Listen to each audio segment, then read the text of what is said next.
Assalamualaikum warahmatullahi wabarakatuh. Perkenalkan, nama saya Enjar Alveni. Saya dari kelas manajemen A1. Di sini saya akan mempresentasikan 5 jurnal, yaitu tentang kebijakan dividen dan teori apa saja yang digunakan dalam jurnal tersebut. Baik, di sini ada judul jurnalnya. Kita langsung saja ke jurnal yang pertama, yaitu struktur kepemilikan, kebijakan dividen, kebijakan utang, dan nilai perusahaan. Penulisnya yaitu Sri Sofyaningsih dan Pancawati Hardiningsih. Tahun 2011. Jurnal ini menggunakan bird in the hand teori.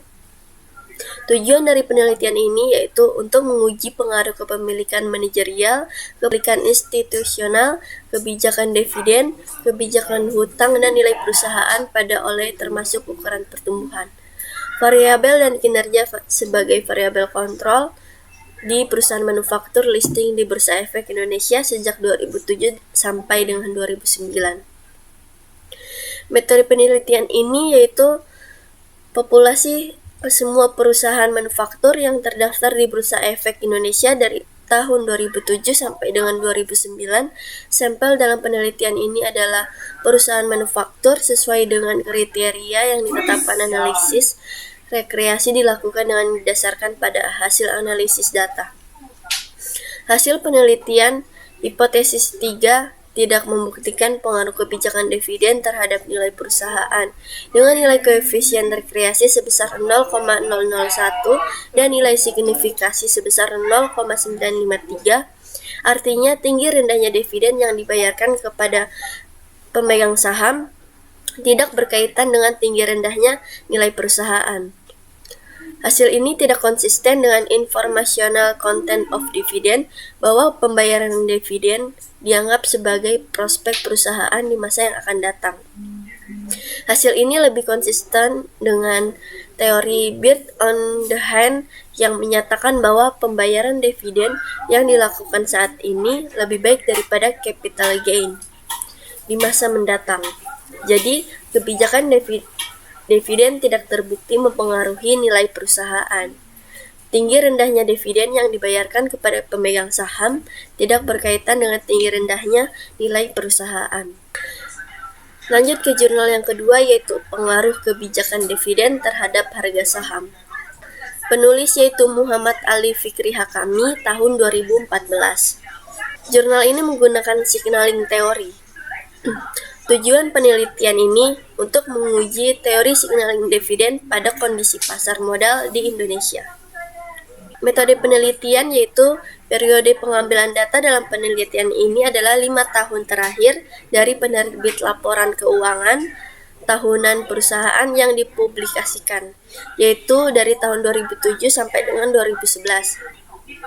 Populasi dalam penelitian ini adalah semua perusahaan-perusahaan yang listing di Bursa Efek Indonesia, dan teknik pengambilan sampel dalam penelitian ini dengan menggunakan purposive sampling. Hasil penelitian yaitu bahwa koefisien rekreasi pada periode KT1, periode T2, dan periode T3 bernilai positif, yang menandakan hubungan searah kebijakan dividen terhadap harga saham. Artinya, apabila kebijakan dividen meningkatkan jumlah pembagian dividennya, maka harga saham akan mengalami peningkatan juga. Hal ini menjelaskan bahwa hasil penelitian ini lebih dominan. Hal ini secara tidak langsung menjelaskan bahwa kebijakan dividen dengan dividen yang lebih menarik dan diminati oleh para investor, sehingga akan meningkatkan permintaan saham perusahaan tersebut. Peningkatan permintaan tersebut akan meningkatkan juga harga saham perusahaan tersebut. Lanjut ke jurnal yang ketiga, yaitu pengaruh ukuran perusahaan, pertumbuhan perusahaan, free cash flow, leverage, profitabilitas, dan struktur kepemilikan terhadap kebijakan membayar dividen.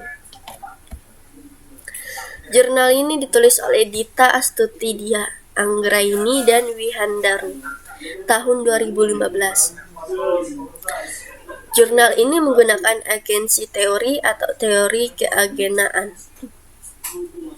Tujuan penelitian ini yaitu untuk menganalisis ukuran perusahaan, pertumbuhan arus kas bebas, leverage, profitabilitas, dan struktur kepemilikan terhadap kebijakan membayar dividen. Metode penelitian ini yaitu sampel dalam penelitian ini adalah perusahaan manufaktur yang terdaftar di Bursa Efek Indonesia tahun 2011 sampai dengan 2014. Penelitian ini menggunakan metode purposive sampling dalam menentukan jumlah sampel yang digunakan. Data yang digunakan adalah unbalanced panel dan data ini memiliki 290 laporan keuangan tahunan. Penelitian ini menggunakan model logistik rekreasi logistik. Hasil penelitian dari jurnal tersebut yaitu variabel ukuran perusahaan menunjukkan nilai signifikan dengan arah koefisien rekreasi positif yang menunjukkan bahwa ukuran perusahaan berpengaruh positif dan signifikan terhadap kebijakan membayar dividen. Perusahaan besar kemungkinan membayar dividen lebih besar. Hal ini dikarenakan perusahaan besar memiliki kemudahan akses dalam memperoleh hutang.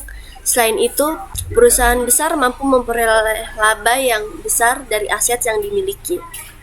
Jadi, hasil penelitian ini menunjukkan bahwa ukuran perusahaan, arus kas bebas, dan profitabilitas berpengaruh positif dan signifikan terhadap probabilitas pembayaran dividen. Pertumbuhan dan leverage berpengaruh negatif dan signifikan, sedangkan struktur kepemilikan tidak berpengaruh terhadap kualitas probabilitas pembayaran dividen.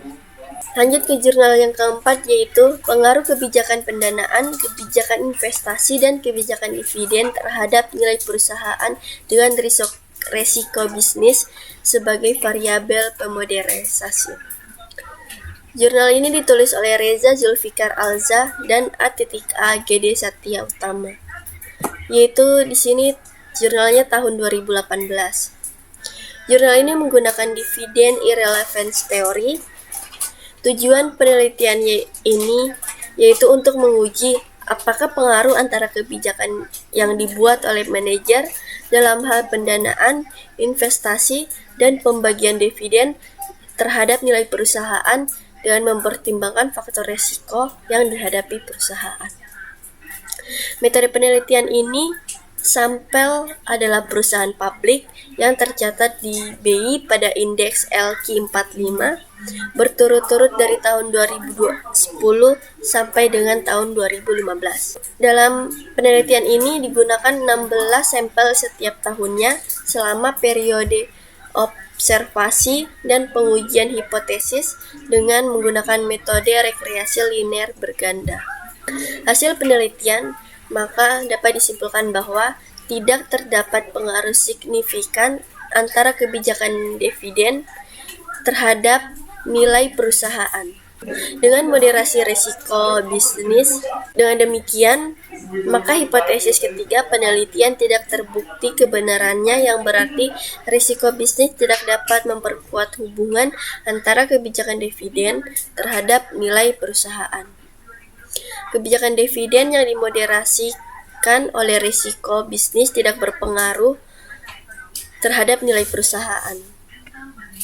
Dan risiko bisnis juga tidak mempengaruhi interaksi keduanya. Kesimpulan ini konsisten dengan teori dividend irrelevance Miller dan Modigliani, mengatakan bahwa kebijakan dividen berkaitan dengan nilai perusahaan. Bikram dan Houston menyatakan bahwa nilai perusahaan terletak pada kapabilitas perusahaan dalam menghasilkan laba, bukan tentang laba yang dipecah antara dividen dan laba. Hal ini juga menyimpulkan bahwa investor atau pemegang saham tidak menjadikan dividen tinggi sebagai prioritas utama penilaian perusahaan, tetapi lebih kepada faktor lain seperti tingkat pertumbuhan perusahaan. Lanjut ke jurnal yang kelima, yaitu ada pengaruh profitabilitas, growth, kebijakan hutang, dan kepemilikan institusional terhadap kebijakan dividen. Penulisnya yaitu Zulfa Eka Widyanovianti tahun 2017. Jurnal ini menggunakan agensi teori. Tujuan penelitian, populasi penelitian ini adalah perusahaan manufaktur, sektor industri barang, konsumsi yang terdaftar di Bursa Efek Indonesia. Data diperoleh dari www.idx.co.id dan pojok Bursa Efek. Dengan menggunakan metode purposive sampling, diperoleh sebanyak 13 sampel perusahaan yang dijadikan sebagai kriteria perusahaan industri manufaktur yang listing di Bursa Efek Indonesia selama tahun 2012 sampai dengan tahun 2015. Metode penelitian ini yang digunakan yaitu adalah pendekatan kuantitatif dengan melakukan pengujian hipotesis. Data yang digunakan adalah data sekunder. Data sekunder yang diperoleh dalam penelitian ini berasal dari Bursa Efek Indonesia dari tahun 2012 sampai dengan 2015. Data sekunder yaitu sumber data penelitian yang diperoleh peneliti secara tidak langsung melalui media perantara. Hasil penelitian dalam jurnal ini yaitu pengaruh variabel profitabilitas terhadap kebijakan dividen menunjukkan tidak berpengaruh karena return on asset atau ROA tidak selamanya mempengaruhi kebijakan dividen, terutama pada perusahaan yang mapan atau maturity. Hasil penelitian ini menunjukkan bahwa perusahaan tidak akan membayar dividen tinggi untuk menjaga reputasinya ketika profitabilitas perusahaan mengalami penurunan atau rendah. Hasil uji pengaruh variabel kebijakan utang terhadap kebijakan dividen menunjukkan tidak berpengaruh terhadap kebijakan dividen. Penggunaan hutang yang terlalu tinggi akan menyebabkan dividen yang mana sebagian besar keuntungan akan dialokasikan sebagai cadangan pelunasan utang. Hasil uji pengaruh variabel kepemilikan institusional terhadap kebijakan dividen menunjukkan berpengaruh positif terhadap kebijakan dividen. Sekian presentasi dari saya. Itulah 5 jurnal dan teori yang digunakan dalam setiap jurnal tersebut. Mohon maaf apabila ada salah-salah kata. Assalamualaikum warahmatullahi wabarakatuh.